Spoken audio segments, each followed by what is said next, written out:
ಮಂಗಳೂರಿನ ಕಂಕನಾಡಿಯ father Muller school ಮತ್ತು college of nursing ಹಾಗೂ ಫಾದರ್ ಮುಲ್ಲರ್ ಮೆಡಿಕಲ್ ಕಾಲೇಜು ಆಸ್ಪತ್ರೆಯ ಪ್ರಸೂತಿ ಮತ್ತು ಸ್ತ್ರೀರೋಗ ಹಾಗೂ ಮಕ್ಕಳ ಚಿಕಿತ್ಸಾ ವಿಭಾಗದ ವತಿಯಿಂದ ವಿಶ್ವ ಸ್ತನ್ಯಪಾನ ಸಪ್ತಾಹ ಕಾರ್ಯಕ್ರಮವನ್ನು ಹಮ್ಮಿಕೊಳ್ಳಲಾಗಿತ್ತು.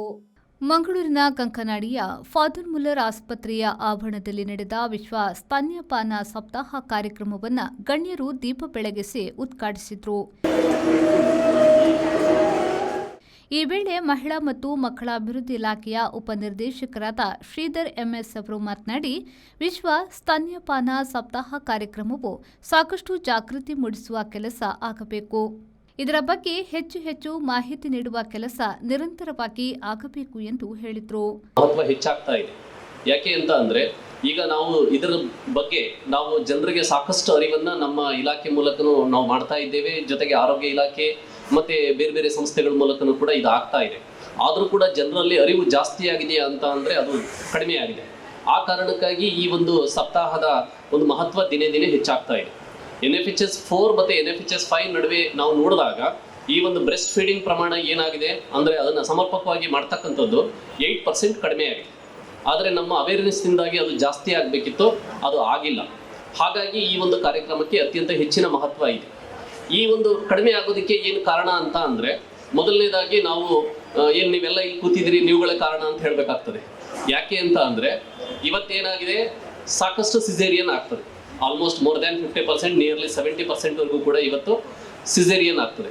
ಆ ಸಿಸೇರಿಯನ್ ಆದ ಸಂದರ್ಭದಲ್ಲಿ ಏನಾಗ್ತದೆ, ಈಗ ನಾವು ಹೇಳ್ತೇವೆ ಏನು ಬ್ರೆಸ್ಟ್ ಫೀಡಿಂಗ್, ಮಗು ಹುಟ್ಟಿದ ಅರ್ಧ ಗಂಟೆ ಒಳಗೆ ನಾವು ಬ್ರೆಸ್ಟ್ ಫೀಡ್ ಮಾಡ್ಬೇಕು ಅಂತ ಹೇಳ್ತೇವೆ. ಅಥವಾ ಎಂಥದ್ದೇ ಕಂಡೀಷನ್ ಅಲ್ಲಿ ಈವನ್ ಸಿಸೇರಿಯನ್ ಆಗಿ ಯಾವುದೇ ಕಂಡೀಷನ್ ಅಲ್ಲೂ ಕೂಡ ಅಟ್ಲೀಸ್ಟ್ ಒಂದು 2 ಅವರ್ಸ್ ಒಳಗಾದ್ರೂ ಕೂಡ ಫೀಡಿಂಗ್ ಮಾಡಬೇಕಾಗ್ತದೆ. ಆದರೆ ತುಂಬಾ ಸಂದರ್ಭದಲ್ಲಿ ಇದು ಆಗ್ತಾ ಇಲ್ಲ. ಹಾಗಾಗಿ ಏನಾಗ್ತಾ ಇದೆ, ಇದರಲ್ಲಿ ಬ್ರೆಸ್ಟ್ ಫೀಡಿಂಗ್ ಇದರಲ್ಲಿ ಪ್ರಾಕ್ಟೀಸ್ ಅಲ್ಲಿ ನಾವು ಹಿಂದೆಯನ್ನು ಉಳಿತಾ ಇದೆ.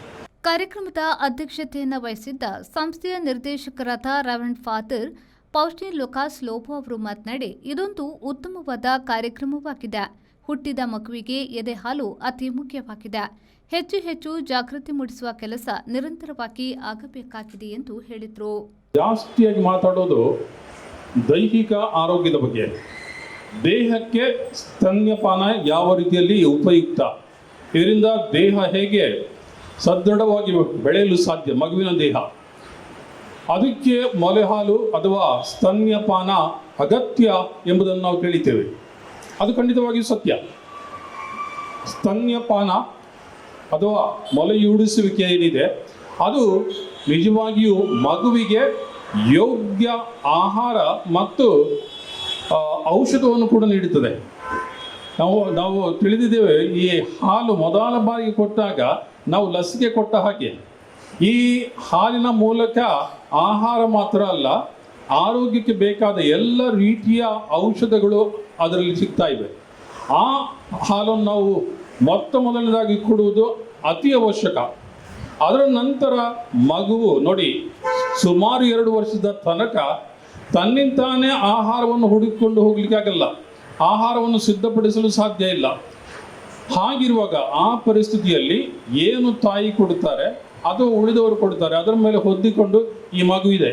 ಇದೇ ವೇಳೆ ಫಾದರ್ ಮುಲ್ಲರ್ ಆಸ್ಪತ್ರೆಯ ಮಕ್ಕಳ ವೈದ್ಯಕೀಯ ವಿಭಾಗದ ಮುಖ್ಯಸ್ಥರಾದ ಡಾಕ್ಟರ್ ಅನಿಲ್ ಶೆಟ್ಟಿ ಅವರು ಕಾರ್ಯಕ್ರಮದ ಮಹತ್ವವನ್ನು ತಿಳಿಯಪಡಿಸಿದರು.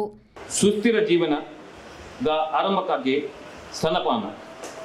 ನಮಗೆ ಸ್ತನಪಾನವು ಮಗುವಿಗೆ ಮಾತ್ರವಲ್ಲ, ನಮ್ಮ ಪರಿಸರಕ್ಕೂ ಅತ್ಯಂತ ಹಿತಕರ ಎಂಬುದು ನೆನಪಿಸುತ್ತದೆ. ಇದಕ್ಕೆ ಯಾವುದೇ ಪ್ಯಾಕೇಜಿಂಗ್ ಅಗತ್ಯವಿಲ್ಲ. ಇದರಿಂದ ಪರಿಸರದ ಮೇಲಿನ ದುಷ್ಪರಿಣಾಮ ಕಡಿಮೆ ಆಗುತ್ತದೆ. ಜೊತೆಗೆ ಆರೋಗ್ಯ ವೆಚ್ಚವನ್ನು ತಗ್ಗಿಸಿ ಆರೋಗ್ಯವಂತ ಕುಟುಂಬ ಮತ್ತು ಸಮಾಜ ನಿರ್ಮಾಣಕ್ಕೆ ಸಹಕಾರಿಯಾಗಿದೆ. ಆರೋಗ್ಯ ಸೇವೆ ನೀಡುವ ನಾವು ಪ್ರತಿಯೊಬ್ಬ ತಾಯಿಗೆ ಸರಿಯಾದ ಮಾಹಿತಿ, ಪ್ರೋತ್ಸಾಹ ಮತ್ತು ವೈಜ್ಞಾನಿಕವಾಗಿ ಆರೈಕೆಯನ್ನು ಒದಗಿಸುವ ಜವಾಬ್ದಾರಿಯನ್ನು ಹೊಂದಿದ್ದೇವೆ. ಈ ಸಂದರ್ಭದಲ್ಲಿ ಪ್ರಸೂತಿ ಮತ್ತು ಸ್ತ್ರೀರೋಗ ವಿಭಾಗದ ಮುಖ್ಯಸ್ಥರಾದ ಡಾಕ್ಟರ್ ಮಹೇಶ್ ನಾವ್ಡಾ ಅವರು ಸ್ವಾಗತಿಸಿ, ಪ್ರಸೂತಿ ಮತ್ತು ಸ್ತ್ರೀರೋಗ ವಿಭಾಗದ ಪ್ರಾಧ್ಯಾಪಕಿ ರಮೇಶ್ ಅವರು ವಂದಿಸಿದರು. ಫಾದರ್ ಮುಲ್ಲರ್ ಆಸ್ಪತ್ರೆಯ ಆಡಳಿತಾಧಿಕಾರಿ reverend father George Jeevan Sequeira ಸೇರಿದಂತೆ ಮೊದಲಾದವರು ಉಪಸ್ಥಿತರಿದ್ದರು. ನಾಗೇಶ್ ಕಾವೂರು, ವಿ4 ನ್ಯೂಸ್, ಮಂಗಳೂರು.